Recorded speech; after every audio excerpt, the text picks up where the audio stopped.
So this is really the true enthusiast car. I can see why you like Mercedes so much. Nice stroke. It's a nice stroke for you. It's a good stroke. Probably don't need that. Yeah, I don't think you need that anymore. Mercedes should have built this. I think it would have sold like hotcakes.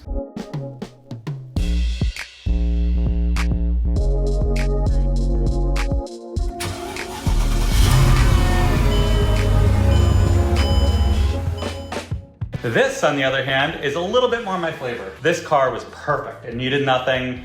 There wouldn't be a lot for me to sink my teeth into other than just to enjoy it. E55, fingers crossed I can make something work out on it. All right, a couple more bidders and I would like to see it's at 16. Let's just bump it up a little bit. Oh my gosh, did I buy a car? Damn! Ooh! Wow, I won it, oh my gosh, oh my gosh. Let's go, boys. I chose to work with DC MotorWerks. They're good friends with Ed Bolian. In fact, they live very close together in Alpharetta. Tell us what happened. I finally bought a car on the site. And I think this E55 is interesting. 200,000 miles, which is high for this. So there was like 150 to 180 of these, under 200 total made. I've been looking for one for 6 months. So this price. you bought this car, you're going to manual swap it. So you're not even going to bring it here. I don't even want to drive it. I'm sending it directly to DC MotorWerks in Atlanta. They're going to swap it for me. They think it'll take about a month, so mid-March. They do Mercedes-Benz manual swaps? They've done like 10 or so. On what cars? These? They've done Black Series to they've done like R classes and random stuff. I'm just trusting him that it's going to turn out good. And if not, I think we'll be in it probably under 30 to have the first manual swapped E55 wagon.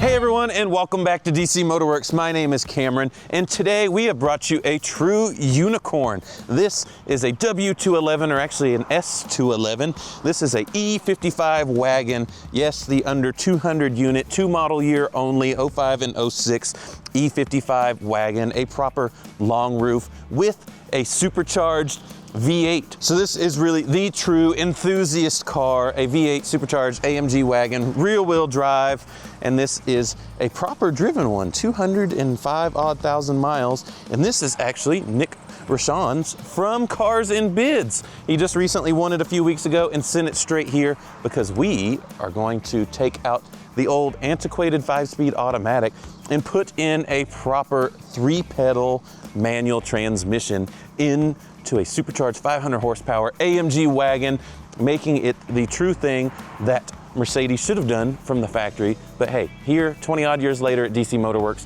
we can change that for you. But let's go ahead and get started on manual converting this AMG wagon. Thank you, Cameron, for joining me. I'm so excited to formally kick off the E55 project. Still have yet to see this bad boy in person, but you have. So I met you through Ed Bolian when I was filming for VinWiki Car Stories. And I knew you actually as the guy that did 3 engine-out V12 Lamborghini services back to back to back. But I'm new to the Mercedes world. After getting the SLR, I got my first hit of that drug and I wanted more and more and more. It's got good bones, you know, especially with the mid-2000s, you know, 90s Mercedes stuff that would rust real bad. You don't have that problem. So good bones is a big start. And of course, a 113K. Why don't you give me a little walk around here? Let's start with the cosmetics since that's the easiest here. How is the last 20 years held up on this car in terms of its look and feel? Pretty well, honestly. I mean, especially once you consider the mileage. I mean, 205,000 miles. All of its badges are in place. You know, the body is pretty straight. I think I've counted like 2 dings. What else did you find in the inspection report, though? I saw something about the air suspension. I saw something about the intake hoses. It sounded like there were a couple more while you're in there as I gotta start budgeting for. Yeah, lots of the scary stuff, air suspension, check engine lights, but with the air suspension, you came out unscathed on that one. You know, it's been in the parking lot this week. It hasn't dropped down really at all. It's behaving itself in that regard. All yours is complaining about is one of these fellers right here. And that is one of the body acceleration sensors. I can see why you like Mercedes so much. It seems pretty easy to work on. They are. I mean, that's kind of the best thing about the DC era of Mercedes, the Daimler Chrysler era, is, you know, they're all kind of modular and everything works together. And the best part about it is it's all factory parts, or at least how we try to do it here at DC MotorWerks, is to get as many factory parts as we can. So in terms of gathering and hoarding all these parts together, how far out do you think you are before we'll be able to formally start with all the parts in stock? Should be next week. I'm waiting on some things from MB from Germany. And Nice. I just got news today, actually, that he's gotten a delay on that. But we'll see how that turns out. Actually, let's circle around to the back and show you what I actually got today while we were at lunch. Of course, is this guy, which came from DHL just about an hour ago. And that is your clutch kit. Nice. AMG, my understanding, part of the reason they never put manuals in there was because of the amount of power, and they didn't have a transmission that they felt was well suited for that. So I'm curious if that was just kind of BS because they didn't want to invest in a manual, or if there was some truth to that. But we'll find out. You kept sending me different center console trim surrounds and being like, this one isn't quite right. And I'm like, dude, it's close enough. I do not care. And you're like, no, we got to get this right. It's coming from Europe as well. The fading patina on the wood might be a little different, but it should be the proper. And of course, we've got our contact out there, out by you, Madeira Concepts, that can redo the wood trim and really make it match. So. I may do that, and we may just figure out a different trim solution altogether, but I'm so not worried about that. I'm just excited to roll my own gears in a supercharged V8. But again, just nice, tidy car. You know, all your under panels and stuff are intact. All the stuff we usually see when cars aren't well cared for. Belly pans are missing, like these under panels will get torn up, exhaust modifications, things like that. But you've got yourself a nice, tidy one. Thank you for the tour. I'm excited when all the parts get in and you guys can formally kick things off. Definitely send me an invoice for all the other while you're in there, as I want to just treat this thing right, give it a spa day in Georgia. Look forward to showing you some progress, and of course, seeing you drive for the first time as a manual, your E55 wagon. I'm hoping to make a trip out there somewhere near the end of the swap to do that with you in person. Thanks so much. I really appreciate it, Cameron. Thank you, Nick. We'll talk to you soon.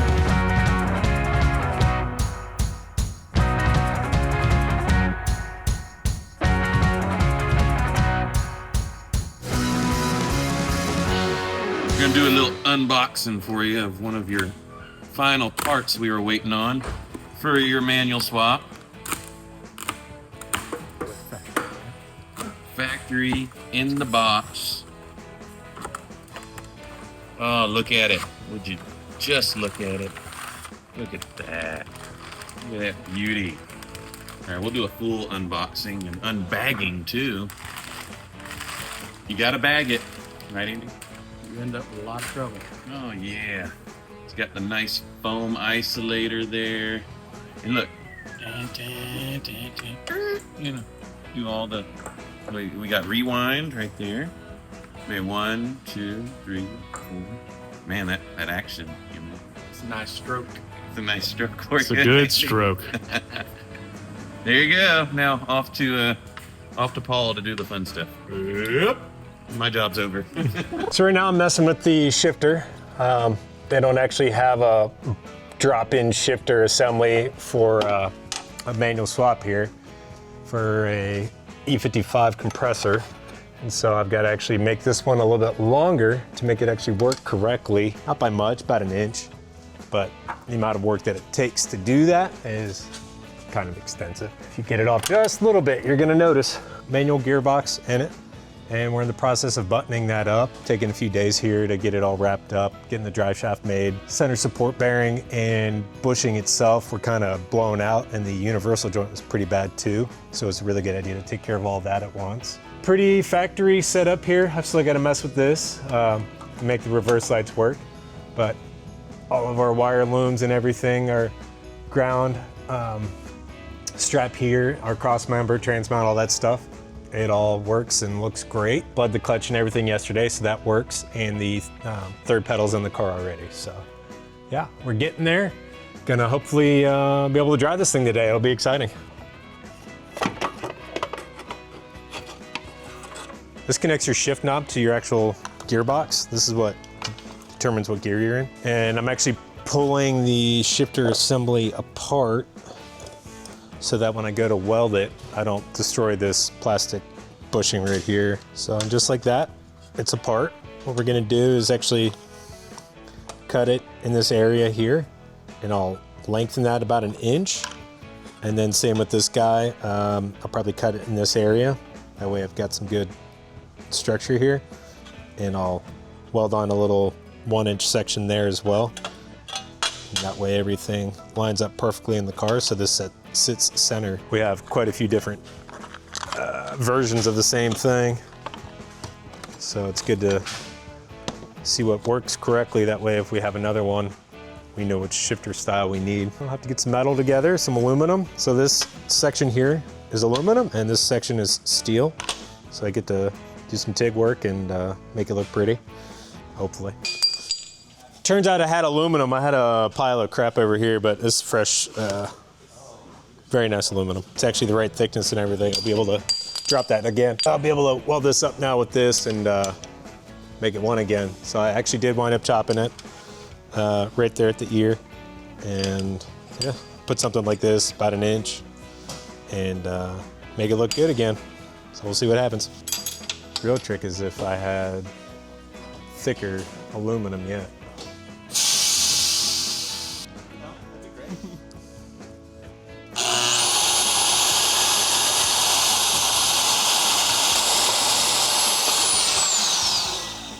Not just any square, the square. It's actually a rectangle. Best rectangle I ever did see. So actually they put a clear film on it to help it keep it nice. So actually the thickness of that's even, it is better. So we'll use that for the bottom section, and then I'll build something else for the upper section. I'll just drop that in just like that.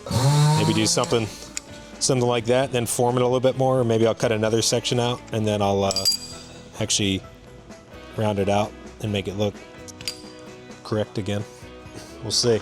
So here I've installed the chunk of aluminum there, and I'm just sitting here. I'm gonna TIG all the corners and work it in to where it's seamless, and then I'll turn around and build up the top layer so it doesn't look like anybody's been there.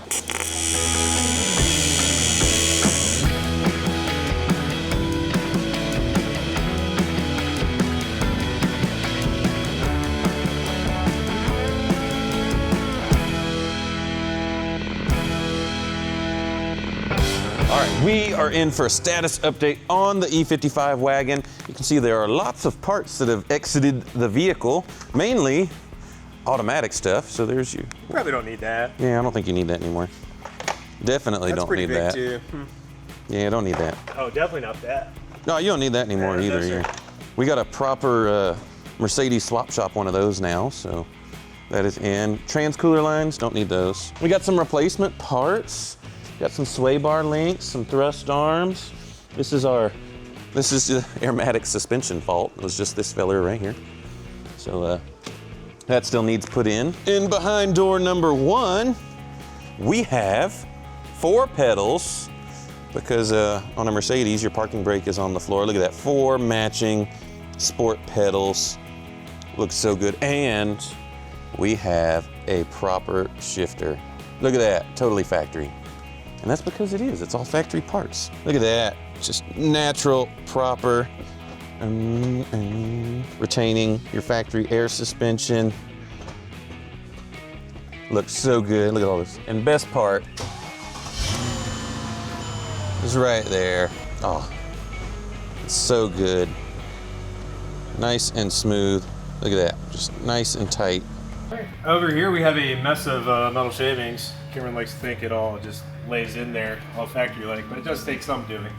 We still have to mess with the reverse, get that working, but as of right now, it starts, it runs, and it almost drives. It does shift, that's cool. And yeah, it's looking pretty good. Pretty factory setup, if you ask me. Mercedes should have built this. I think it would have sold like hotcakes. Unfortunately it didn't, so we have to make them here. We're gonna go ahead and refresh a few other bits. We got thrust arms, lower control arms, a couple odds and ends, and get it ready for the customer. I'm sure he'll be thrilled to know that his car is not only manual swap, but also safe to drive. So it is first drive time in the E55 wagon with a manual. Just completed it, and it is proper good. It's so nice to feel such a direct engagement going from a slush box 5-speed automatic to a proper 4-pedal manual transmission because of our parking brake under there. To just look rev match downshift, just a couple fingers, and all the power